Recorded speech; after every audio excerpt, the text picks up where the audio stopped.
Mr. Speaker. Mr. Speaker. Thank you very much, Mr. President. Mr. Speaker. Thanks, Mr. Speaker. In releasing the World Energy Outlook 2023, Dr. Fatih Birol, the Executive Director of the International Energy Agency, stated, and I quote, "The transition to clean energy is happening worldwide and it's unstoppable. It is not just a question of if, it is a matter of how soon."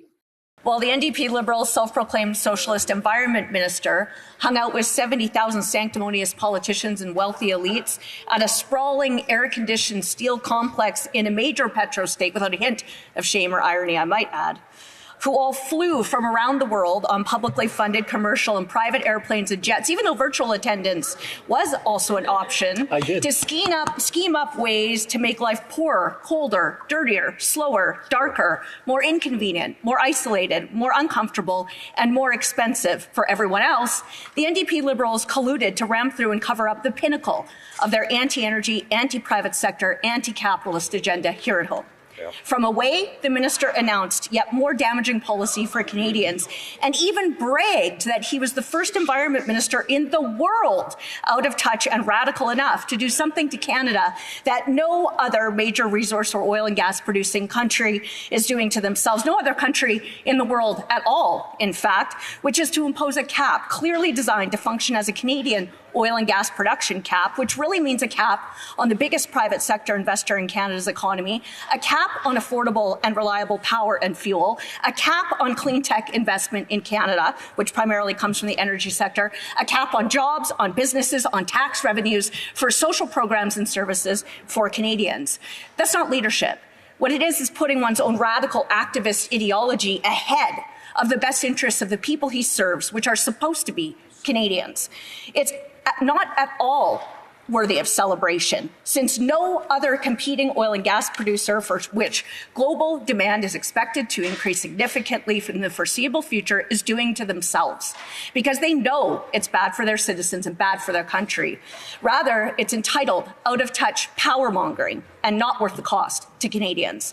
The NDP Liberals don't seem to know or to care that petrostate dictators, terrorists and despots who control and weaponize energy supply against others, and Canada's best ally, customer and biggest oil and gas competitor, the US, are at best shaking their heads at our government's self-inflicted harm on Canadians. Those countries are all ramped up to provide for the world's energy needs, while Canada is home to an abundance of extraordinary resources, expertise, and talent, which is, by the way, leaving in droves for friendlier jurisdictions.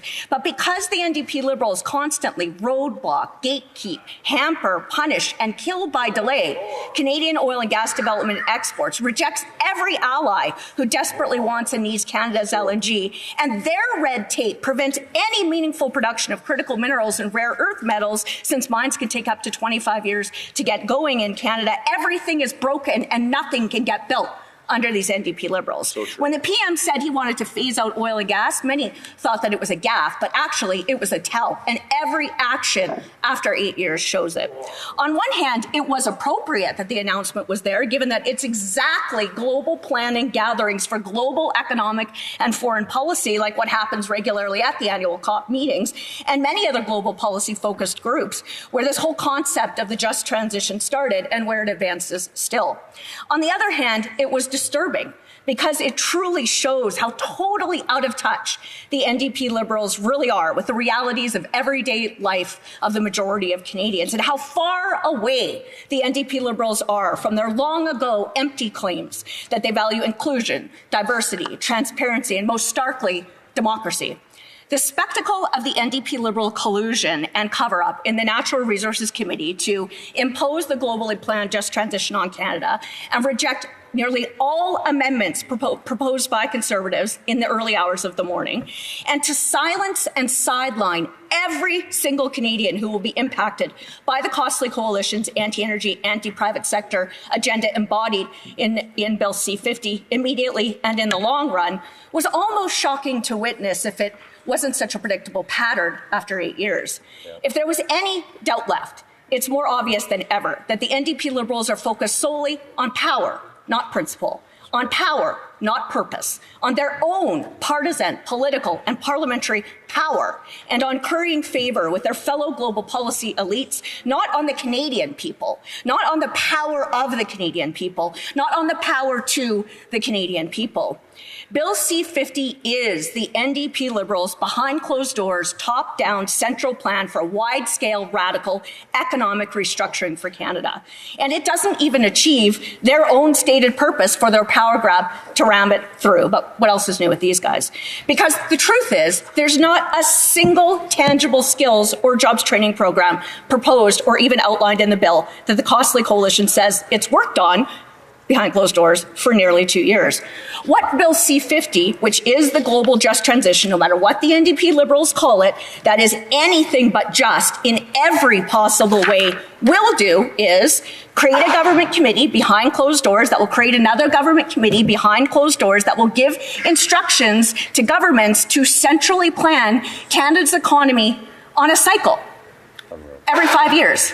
Yes, Soviet-style planning. Every 5 years. That's what Bill C-50 is. And the words are in the title, but Bill C-50 doesn't actually mandate any transparency or accountability about the committees, the costs, the membership, their plans, except for the government to table reports. But they are granted extraordinary power to direct governments to radically overhaul Canada's economy and redistribute wealth. The NDP Liberals also know that their agenda in Bill C-50 will kill over 200,000 jobs in energy and threaten 292,000 Canadian jobs in agriculture, 193,000 Canadian jobs in manufacturing, 642,000 Canadian jobs in transportation, and 1.4 million Canadian jobs in building and construction. Those last two are 10% of Canada's employment alone. That's what the government's own internal memo about Bill C-50, the just transition, means when it cautions about, quote, significant labor market disruptions and, quote, larger scale transformations to jobs and the economy. It's sneaky bureaucratese and parliamentese that's common in government, but its meaning is clear and it should make every Canadian uneasy. The NDP Liberals even know it will lead to lower paid, more precarious work for Indigenous and visible minority Canadians because it's in the memo. But they should, of course, already know that since Indigenous and visible minority Canadians work in the energy sector at double the rate of other sectors. But the NDP Liberals don't care. They'll stick with their cruel carbon tax, their energy export ban C-48, their half-a-decade-old unconstitutional C-69. They'll fight for their crazy plastics as toxins decree, even though provinces, Indigenous communities, and entrepreneurs challenge the NDP Liberals on all of those harmful anti-energy agendas and energy policies through federal court and to the Supreme Court. The NDP Liberals, of course, know that some Canadians will be hurt more than others. People in Newfoundland and Labrador, in Saskatchewan and in Alberta, they will be, quote, disproportionately affected, but the NDP Liberals don't care. Bill C-50 will build central planning ideological bureaucracy, not Canadian skills training programs. Bureaucracy, not Canadian jobs. Bureaucracy, not Canadian businesses. Bureaucracy, not Canadian clean tech.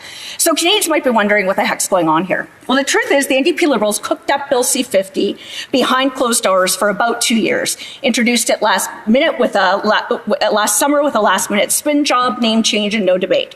Before the committee even reported on what in hindsight was clearly a collusion charade to appear to help create the legislation in the first place, they brought it back in the fall, shut it down with less than a normal business day of debate for all MPs, spent a month obsessed with blocking Conservative MPs at committee and censored any MP and any Canadian with a different view or even with any reasonable questions about their plan, which they imposed through a top-down edict from the House of Commons, which was, by the way, used only twice in urgent scenarios in 9 years under the previous Conservative government, but at least 10 times by the Costly Coalition.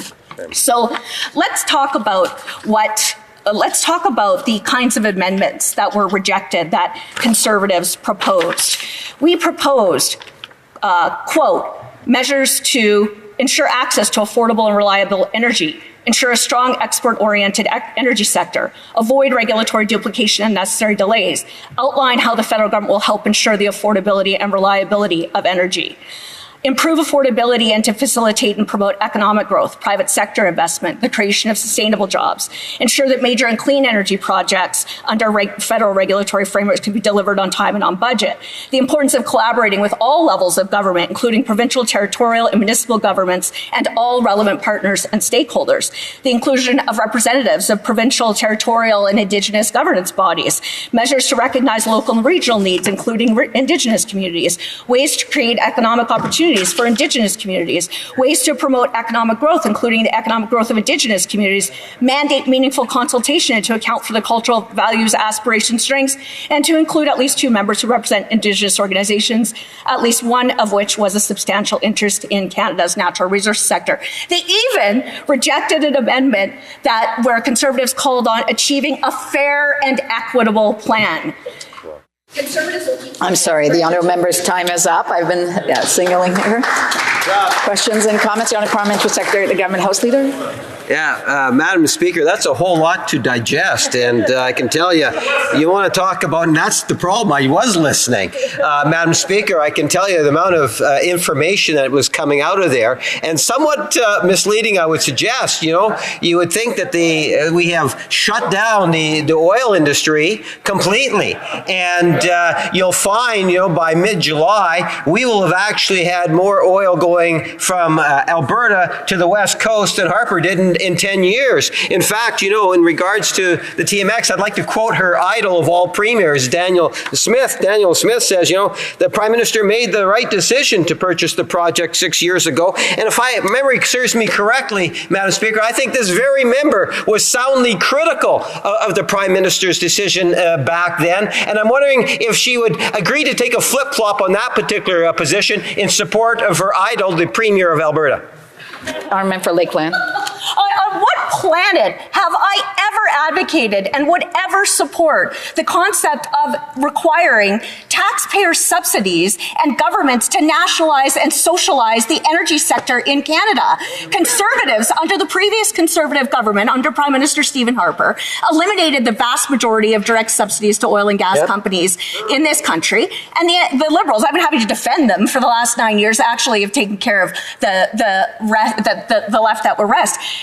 It's true. They have given a historic subsidy to an energy pipeline that never required a single taxpayer cent. All it required was a government to assert provincial and legal jurisdiction to ensure the private sector proponent could build their approved project and create jobs to the benefit of all Canadians. I want to remind members that unless they're being recognized to speak, they shouldn't be yelling across the way, and all members should not be having conversations across the way, no matter who they are. Questions et commentaires. The honourable member for Timmins James Bay. Thank you, Madam Speaker. Well, I'd say that was a master class in disinformation, but I'll just say it was a dismal example of what we've seen from that member and the misrepresentations. I was fascinated the last time she did one of her spiels. She claimed that Bill C-50, what actually came to us from working with labor unions and energy workers, she claimed it was, quote, a globalist woke agenda. Now, globalist has become very much identified as one of the key hate terms of conspiracy theories. And one of the people promoting hate conspiracy is Alex Jones, who, of course, is supporting the present leader. So I'd like to give her the opportunity to explain why her party is so tied in to using the hate language of Alex Jones and Tucker Carlson and the extreme right on language like globalist. The honourable member for Lakeland. You know, more than 20 years ago, it just happens to be the case that I have an academic background in political philosophy, and globalism is a legitimate and actual theory of policy development. And the just transition has been developed over time at global gatherings of countries who are imposing global policies and aiming to impose global policies on countries around the world. Here's what Conservatives want to do. We want to bring home energy jobs, energy businesses, energy technology, energy brain power to the benefit of all communities in this country.